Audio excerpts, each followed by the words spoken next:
ডুয়ার্সের বুক চিরে বয়ে চলেছে এক রহস্যময় নদী।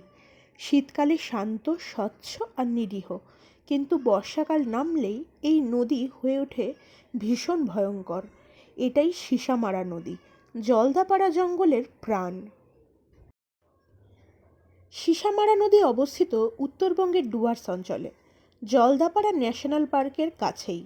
ভুটানের পাহাড়ি এলাকা থেকে নেমে আসা অসংখ্য ঝর্ণা আর বৃষ্টির জল মিলিয়ে তৈরি হয়েছে এই নদী। এই নদী শুধু সুন্দরই নয়, এটা জঙ্গলের প্রাণীদের জীবন রেখা। গরমের দিনে হাতি, বাইসন, হরিণ, এমনকি একশৃঙ্গ গন্ডারও আসে এখানে জল খেতে।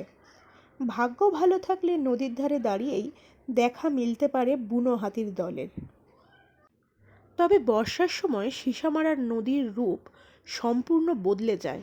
পাহাড়ি ঢল নামলে শান্ত নদী মুহূর্তে হয়ে ওঠে ভয়ঙ্কর খরস্রোত। জলের গতি এতটাই বেড়ে যায় যে আশপাশের এলাকায় সতর্কতা জারি হয়। এই কারণেই বর্ষাকালে অনেক সময় জঙ্গল সাফারি বন্ধও থাকে। কিভাবে যাবেন সীসামারা নদী দেখতে? সবচেয়ে কাছের রেল স্টেশন হলো মাদারিহাট। সেখান থেকে গাড়িতে খুব সহজেই পৌঁছে যাওয়া যায় জলদাপাড়া এলাকায়।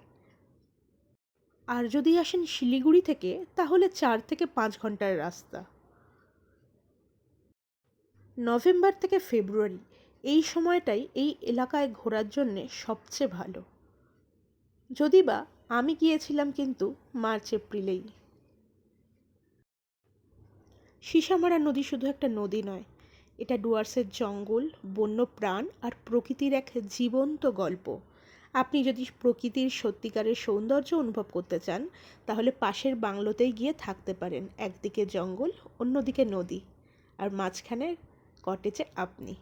লাইক ও শেয়ার করুন।